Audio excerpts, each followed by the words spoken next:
Hi friends, welcome back to Widget master.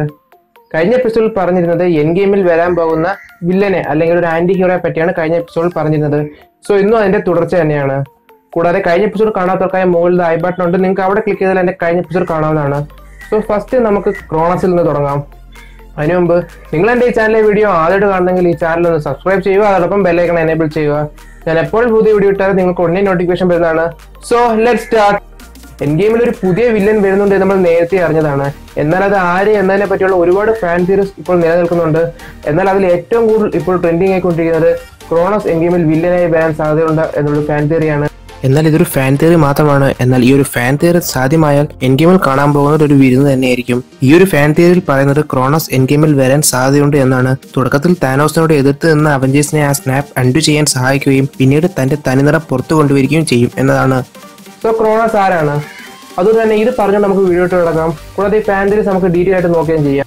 Cronus താനോസിന്റെ മൊത്തത്തിനും master of ടൈമുമാണ്. കോമിക്സിൽ നല്ലവനാണെങ്കിലും ചില സമയങ്ങളിൽ സ്വഭാവം മാറാറുമുണ്ട്. ക്രോണസ് ഒരു സയന്റിസ്റ്റ് ആയിരുന്നു. എന്നാൽ ഒരു എക്സ്പെരിമെന്റിനിടയിൽ ആക്സിഡന്റായി ഒരു സ്ഫോടനം സംഭവിക്കുകയും ക്രോണസിന് തന്നെ ശരീരം നഷ്ടപ്പെടുകയും ചെയ്യും. എന്നാൽ മൈൻഡ് അങ്ങനെ തന്നെ നിലനിൽക്കുകയും ഒടുവിൽ അത് യൂണിവേഴ്സും സമയവുമായി ലയിക്കുകയും ഒരു ഹ്യൂമനോട് നെബ്യുലായി മാറുകയും ചെയ്യും. ഇങ്ങനെയാണ് ക്രോണസിന്റെ കോമിക്സിലെ ഒറിജിൻ. കോമിക്സിലാണെങ്കിലും ഒരുപാട് തവണയൊന്നും ക്രോണസിനെ അവതരിപ്പിച്ചിട്ടില്ല. അതുകൊണ്ട് തന്നെ ഒരു സ്ഥിരം കാണുന്ന എറ്റേണൽ അല്ല. നിങ്ങൾക്കറിയാവുന്നതാണ് എറ്റേണൽസ് ഓൾറെഡി MCUവിൽ എക്സിസ്റ്റ് ആണ്. അത് നമുക്ക് ഗാർഡിയൻസ് ഓഫ് ഗാലക്സി വോളിയം 1 നിന്നും ഗാർഡിയൻസ് ഓഫ് ഗാലക്സി വോളിയം 2 നിന്നും വ്യക്തമായി മനസ്സിലാക്കാവുന്നതാണ്. കൂടാതെ എറ്റേണൽസിനെ കേന്ദ്ര കഥാപാത്രമാക്കി ഫേസ് 4 ഉടനെ മാർവൽ സിനിമ നിർമ്മിക്കുന്നുണ്ട്. അതുകൊണ്ട് തന്നെ ഫേസ് 3 അവസാന സിനിമയായ എൻ ഗെയിമിൽ പവർഫുൾ എറ്റേണലായ ക്രോണസിനെ ഇൻട്രൊഡ്യൂസ് ചെയ്യാൻ പറ്റിയ സമയമാണ്. എന്നിരുന്നാലും ഇതെല്ലാം വെറും ഒരു ഫാൻ തിയറീസ് മാത്രമാണ്. ചിലപ്പോൾ ഇതെല്ലാം വെറും ഒരു ഫാൻ തിയറീസ് മാത്രമായി ഒതുങ്ങിയേക്കാം. എന്നിരുന്നാലും ഈ ഫാൻ തിയറി എന്താണ് പറയുന്നത് നമുക്ക് ഡീറ്റെയിൽ ആയിട്ട് നോക്കാം. ടൈമിനെ കൺട്രോൾ ചെയ്യാൻ കഴിവുള്ളതുകൊണ്ട് തന്നെ ടൈമിനും സ്പേസിനും പ്രസക്തിയില്ലാത്ത കോണ്ടർ യാമിൽ തടവിലാക്കിയിരിക്കുകയാണ് ക്രോണസിനെ. ഈ ഒരു ഫാൻ തിയറി ആരംഭിക്കുന്നതും ഇവിടെ നിന്നാണ്. കോണ്ടർ യാമിൽ അകപ്പെട്ടിരിക്കുന്ന ആൻഡ്മാൻ അവിടുത്തെ യൂണിവേഴ്സിനെ പറ്റി അറിയുകയും ക്രോണസിനെ പറ്റി അറിയുകയും ചെയ്യും. പ്രപഞ്ചത്തിൽ യൂണിവേഴ്സ് ഉള്ളതുപോലെ കോണ്ടർ യാമിലും പ്ലാനറ്റുകളുണ്ട്. കോമിക്സിൽ മൈക്രോവേവ്സ് എന്നറിയപ്പെടുന്ന ഇവിടെ ഏകദേശം 8ഓളം പ്ലാനറ്റുകളുണ്ട്. MCUവിലും ഇത് എക്സിസ്റ്റ് ചെയ്യുന്നുണ്ട് എന്ന് തന്നെ നമുക്ക് കരുതാം. കാരണം ആൻഡ്മാന്റെ വാസ്പിൽ കോണ്ടർ യാമിൽ ഒരു പ്രദേശം ഉള്ളതുപോലെ കാണാൻ സാധിച്ചു.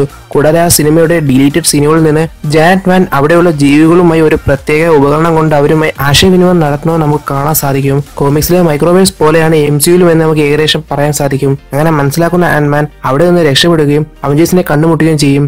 ഇവരെല്ലാം ചേർന്ന് ക്വാണ്ടം റിയാമിലേക്ക് പോയി ക്രോണസിനോട് സഹായം ആവശ്യപ്പെടുകയും ചെയ്യും. ക്രോണസ് മാസ്റ്റർ ഓഫ് ടൈം ആണ്. അതുകൊണ്ട് തന്നെ അവഞ്ചേഴ്സ് ക്രോണസിൽ നിന്ന് ഈ സ്നാപ്പ് അൺഡു ചെയ്യാനുള്ള സഹായം അഭ്യർത്ഥിക്കുകയും ചെയ്യും. എന്നാൽ ക്രോണസിന്റെ യഥാർത്ഥ ഉദ്ദേശം അവസാനം നമ്മൾ മനസ്സിലാക്കും എന്ന് ഈ ഫാൻ തിയറിയിൽ പറയുന്നു.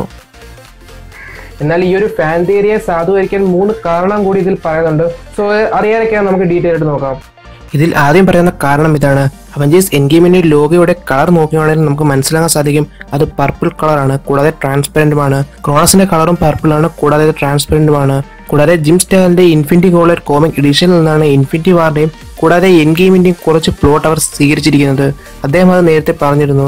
അദ്ദേഹത്തിന്റെ ക്യാരക്ടേഴ്സ് ആയ ഡ്രാക്സും ഗമോറയും താനോസും കൂടാതെ ഒരാൾ കൂടി അധികമായി എൻ ഗെയിമിൽ കാണുമെന്നും അദ്ദേഹം വ്യക്തമായി പറഞ്ഞിരുന്നു.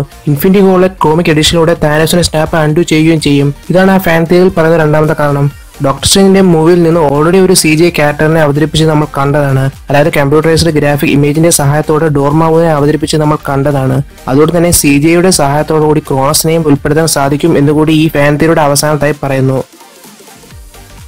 എന്നിരുന്നാലും ഈ ഒരു ഫാൻ തിയറി നടന്നു കഴിഞ്ഞാൽ അൺയൂഷ്വൽ ആയിട്ടുള്ള ഒരു കൊച്ചുമോന്റെയും മുത്തച്ഛന്റെയും ഒരു ഫൈറ്റ് നമുക്ക് എൻ ഗെയിമിൽ കാണാൻ സാധിക്കും.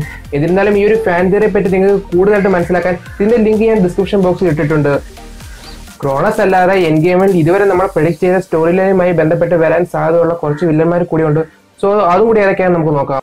കുറച്ചുനാൾ മുമ്പുള്ള ന്യൂസ് അനുസരിച്ച് അനൈലസ് എൻ ഗെയിമിൽ വില്ലനായി വരാൻ സാധ്യതയുണ്ടെന്നൊരു തിയറി ഉണ്ടായിരുന്നു. എൻ ഗെയിമിൽ അവഞ്ചേഴ്സ് ടൈം ട്രാവൽ ഉപയോഗിക്കുന്നത് ക്വാണ്ടം റിയാം വഴിയാണ്. അനൈലസ് താമസിക്കുന്നത് നെഗറ്റീവ് സോളിലാണ്. അതുകൊണ്ട് തന്നെ ക്വാണ്ടം റിയാമിൽ വെച്ച് അനൈലസുമായി അവഞ്ചേഴ്സ് കണ്ടുമുട്ടും എന്നൊരു തിയറി നിലനിന്നിരുന്നു. അതുകൊണ്ട് തന്നെ എൻ ഗെയിമിന് പകരമായി അവഞ്ചേഴ്സ് അനൈലേഷൻ എന്നൊരു പേരും അവർ കണ്ടെത്തിയിരുന്നു. കാരണം അനൈലേഷൻ എന്ന വാക്ക് ഉദ്ദേശിക്കുന്നത് തന്നെ 2 ഈക്വൽ ഫോഴ്സസ് പരസ്പരം കൂട്ടിമുട്ടും എന്നത് തന്നെയാണ്. അത് അനൈലസിനെയും താനോസിനെയും ഉദ്ദേശിച്ചുകൊണ്ട് തന്നെയാണ് അവർ പറഞ്ഞിരുന്നത്. എന്നിരുന്നാലും ഇപ്പോഴും പോസിബിലിറ്റി ഉണ്ട് ആ മോസ്റ്റ് പവർഫുൾ വില്ലന്റെ വരവിനായി. മറ്റൊന്നാണ് ലേഡി ഡെത്ത്. കാരണം കോമിക്സിൽ ലേഡി ഡെത്തിന് വേണ്ടിയാണ് താനോസ് സ്നാപ്പ് ചെയ്തത് തന്നെ. ഇതിനും പോസിബിലിറ്റി ഉണ്ട്. കൂടാതെ മറ്റൊരു പോസിബിലിറ്റിയാണ് സ്ക്രൾസിന്റെ വരവ്. കാരണം ഇനി ഇറങ്ങാൻ പോകുന്ന ക്യാപ്റ്റൻ മാർവലിൽ പ്രധാന വില്ലന്മാർ സ്ക്രൾസ് തന്നെയാണ്. അതുകൊണ്ട് തന്നെ സ്ക്രൾസിന്റെ വരവിനായി നല്ല സാധ്യത കൂടുതലാണ്. മറ്റൊന്നാണ് നെമസിസിന്റെ വരവ് 7th സ്റ്റോണുമായി.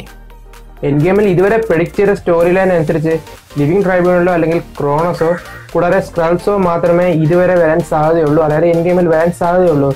എന്നിരുന്നാലും നമുക്ക് കാത്തിരിക്കാം. കൂടാതെ ഗാലക്ടോസോ ഡോക്ടർ ഡൂമോ വരാൻ സാധ്യതയുണ്ട് എന്ന് കൂടി പറയുന്നുണ്ട്. പക്ഷെ അതിന് സാധ്യത ഒരുപാട് കുറവാണ്. കാരണം അവർ ഫോക്സിന്റെയാണ്. അവർ നമ്മൾ ഫാന്റാസ്റ്റിക് ഫോറിൽ മാത്രമാണ് കണ്ടിട്ടുള്ളത്.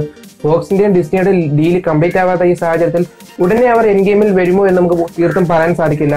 എന്നിരുന്നാലും നമുക്ക് കാത്തിരിക്കാം.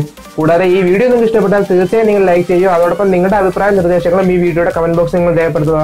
നിങ്ങൾക്ക് നിങ്ങളുടേതായ ഫാന്റസീസും പ്ലോട്ട്സും ഈ വീഡിയോയുടെ കമന്റ് ബോക്സിൽ രേഖപ്പെടുത്താം. ഇനി വരുന്ന എപ്പിസോഡിൽ നമുക്ക് ഡീറ്റെയിൽ ആയിട്ടും ക്ലിയർ ആയിട്ടും ബ്രേക്ക് ഡൗൺ ചെയ്യാമെന്ന പ്രതീക്ഷയോടെ എന്റെ പേര് Amal. You are watching widget master.